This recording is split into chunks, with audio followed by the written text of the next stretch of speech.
Butuh dana besar untuk penanganan COVID-19. Realokasi anggaran didorong di semua kementerian lembaga. Kementerian Keuangan secara resmi menginstruksikan pemerintah daerah untuk menghentikan seluruh proses pengadaan barang atau jasa kecuali sektor kesehatan dan pendidikan.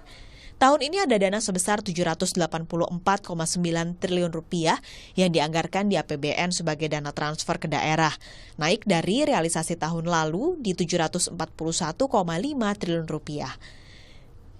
Dari total dana transfer ke daerah, dana alokasi khusus fisik sebesar Rp72,2 triliun naik dari anggaran tahun lalu Rp64,3 triliun.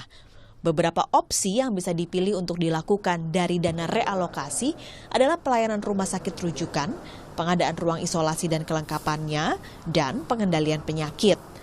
Kementerian Desa, Pembangunan Daerah Tertinggal dan Transmigrasi juga mulai memfokuskan dana desa untuk penanganan COVID-19, mulai dari pembangunan ekonomi dan penerapan protokol kesehatan desa. Dana desa tahun ini dianggarkan Rp71 triliun di APBN, naik dari realisasi tahun lalu sebesar Rp69,8 triliun.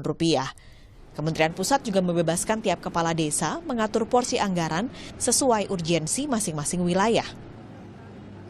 Jadi sama sekali tidak ada pengurangan dana desa. Bapak Presiden tidak mengambil kebijakan mengurangi dana desa. Nah, yang dikurangi adalah dana-dana kementerian dan dana transfer lain.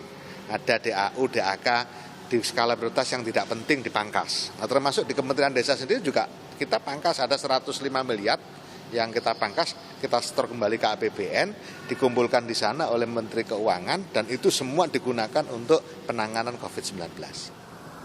Ekonom menambahkan, realokasi ini juga harus menyentuh langsung masyarakat agar bisa menjaga kondisi daya beli masyarakat di tengah pandemi. Sekarang ini lebih bagus bagaimana pemerintah mengalokasikan anggaran untuk cash transfer, untuk bagaimana universal basic income ini pendapatan untuk menjamin daya beli ini bisa langsung ditransfer ke masyarakat yang memang membutuhkan. Nah, itu yang disebut lebih bantuan tunai yang lebih efeknya lebih bagus daripada padat karya ataupun program-program seperti kartu prakerja misalnya. Sementara, Kementerian Perhubungan mulai fokus mengalihkan dana Rp200 miliar untuk diletakkan di pos-pos prioritas pencegahan COVID-19. Kementerian Perhubungan saat ini masih melakukan asesmen mencari pos prioritas.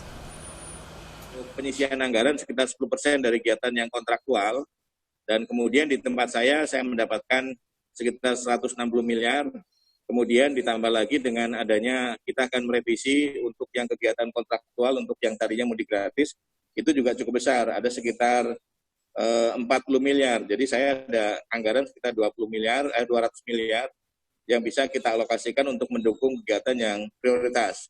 Karena kan Presiden Joko Widodo sudah mengeluarkan beleit berupa instruksi presiden yang sudah diteken dan berlaku untuk semua kementerian lembaga merealokasi anggarannya.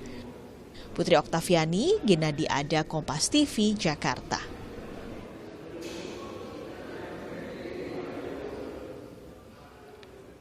Merelokasi anggaran jadi pilihan pemerintah untuk setidaknya bisa memutus dan menghambat laju dari penyebaran COVID-19 dan juga memutar ekonomi.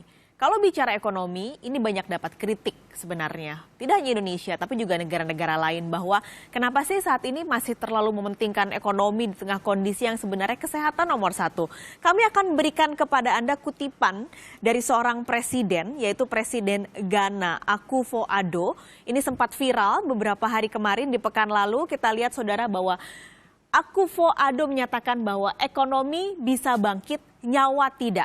Yang artinya saudara bahwa ekonomi ketika jatuh itu pasti bisa dibangkitkan lagi dengan berbagai cara, dengan berbagai stimulus. Tapi ketika nyawa seseorang hilang karena COVID-19, tentu tidak bisa dikembalikan lagi. Ketika Anda kehilangan orang yang Anda sayang karena COVID-19, sudah tidak ada cara lagi untuk mengembalikan. Tapi ketika ekonomi jatuh, tenang saja, semua akan kembali lagi menjadi normal. Meskipun tentu butuh waktu, tapi paling tidak ini bisa kembali. Jatuhnya ekonomi juga tidak dialami hanya oleh Ghana. Ini Ghana, negara yang biasanya dipandang sebelah mata, tapi ternyata Pernyataan dari Presidennya sangat menyejukkan hati, mencuri perhatian banyak masyarakat pekan lalu. Nah, tidak hanya Ghana, tidak hanya Indonesia, tapi semua negara saat ini sedang mengalami hal yang sama. Krisis ekonomi, ekonominya stagnan, atau bahkan ekonominya mundur. Bahkan negara adidaya, negara besar, negara maju seperti Amerika Serikat dan juga Tiongkok sedang mengalami hal yang sama. Ekonomi mundur, dan ketika satu negara mengalami mundurnya ekonomi tentu akan berdampak dengan negara lain termasuk Indonesia. Lalu mengapa Indonesia atau lalu mengapa ekonomi masih terus digaungkan untuk diprioritaskan? Padahal sekarang yang nomor satu adalah kesehatan. Ketika manusianya sehat tentu juga akan bisa membantu untuk ekonominya sehat. Nah, masalahnya adalah saudara, ketika kita mau menyehatkan masyarakat Indonesia, infrastruktur kesehatannya sebenarnya tidak terlalu mumpuni. Kami punya datanya untuk Anda. Yang pertama adalah perbandingan dari jumlah kasur terlebih dulu. Untuk negara-negara di dunia kita bandingkan saudara, kalau jumlah kasur per 1.000 orang dengan pengandaian di negara tersebut ada yang sakit 1.000 orang, Korea Selatan bisa menampung 11,5, lalu Tiongkok 4,2, Singapura 2,4, Malaysia 1,9, sementara Indonesia hanya 1,2 saja. Kita tahu banyak cerita bahwa sekarang banyak pasien yang akhirnya tidak bisa tertangani karena rumah sakit tidak mampu untuk menangani jumlah ledakan pasien. Begitu juga dengan jumlah ICU per 1.000 orang. Singapura menjadi nomor 1, lalu Korea Selatan menyusul, Tiongkok dan Malaysia tidak terlalu tipis. Sebenarnya kalau dibandingkan Indonesia, ini ada di angka 2,7 untuk perbandingan jumlah ICU per 100.000 orang. Tapi sayangnya dengan banyaknya orang yang sakit saat ini dan membutuhkan ICU, membutuhkan ventilator, sehingga banyak sekali masyarakat yang saat ini tidak mendapatkan fasilitas tersebut. Bahkan kalau saya sempat membaca di beberapa grup WhatsApp, itu ada beberapa orang yang mencari untuk mengusahakan mencari ventilator sendiri untuk bisa dipakaikan kepada orang tuanya yang terkena COVID-19. Tapi tidak semua masyarakat Indonesia seberuntung itu bisa membeli ventilator yang harganya 150 juta, 120 juta rupiah. Ini yang harus diperhatikan. Maka dari itu kenapa banyak yang bilang jangan sampai kita mencapai puncak ketika infrastruktur kesehatan kita tidak mumpuni. Bagaimana nanti? Jangan sampai kita terjadi seperti Italia. Tidak hanya itu saudara, ada kesiapan rumah sakit juga dari dokter lalu juga dari tenaga kesehatan yang lain yang sebenarnya jumlahnya juga sangat minim. Korea Selatan ada 2,4 dokter per 1.000 orang, Singapura 2,3, Tiongkok 1,8, Malaysia 1,5, Indonesia di bawah 1, bahkan angkanya 0,4. Ini untuk jumlah dokter. Sementara jumlah perawat dan juga bidan per 1.000 orang memang lebih baik kondisinya dibandingkan dengan jumlah dokter. Tapi ini tentu kita tahu bahwa akhirnya dengan jumlah dokter yang sedikit tidak bisa menangani pasien atau ledakan pasien yang cukup banyak saat ini yang sedang mengalami atau akhirnya terkena wabah COVID-19, tidak hanya di Jakarta tapi juga di daerah-daerah lain. Maka dari itu ada banyak sekali saran mengapa tidak karantina wilayah supaya akhirnya bisa memutus tidak ada orang pergerakan dari kota ke kota, dari daerah-daerah sehingga virus itu tidak menyebar sama sekali. Anggaran sedang digodok. Kalau pertanyaannya punya duit nggak sih Indonesia? Nah, kita lihat datanya saudara.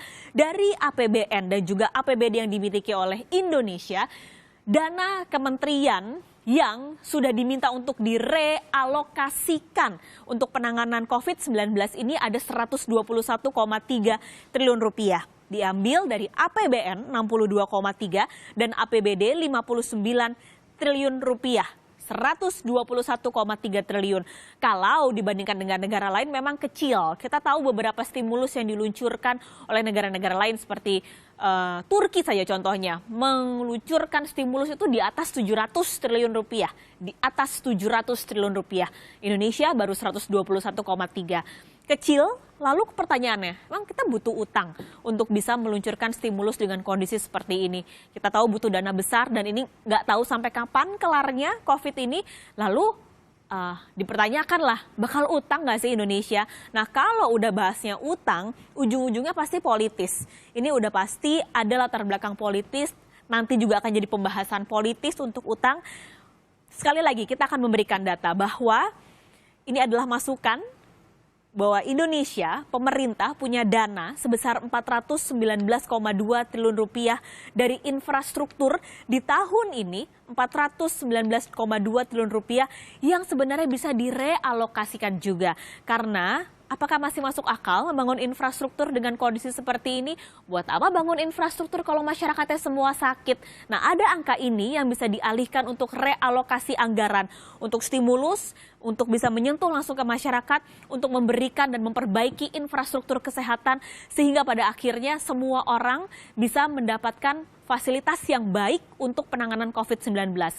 Ini adalah PR yang tentunya harus dipikirkan bersama. Bukan hanya soal masalah wilayah karantina atau karantina wilayah saja. Tapi untuk masyarakat sendiri menjadi PR bahwa kita juga harus bisa melakukan sesuatu. Kalau bisa di rumah saja, diam saja di rumah, tidak perlu pergi kemana-mana. Setidaknya kita bisa membantu untuk tidak menyebarkan virus ini semakin meluas di Indonesia.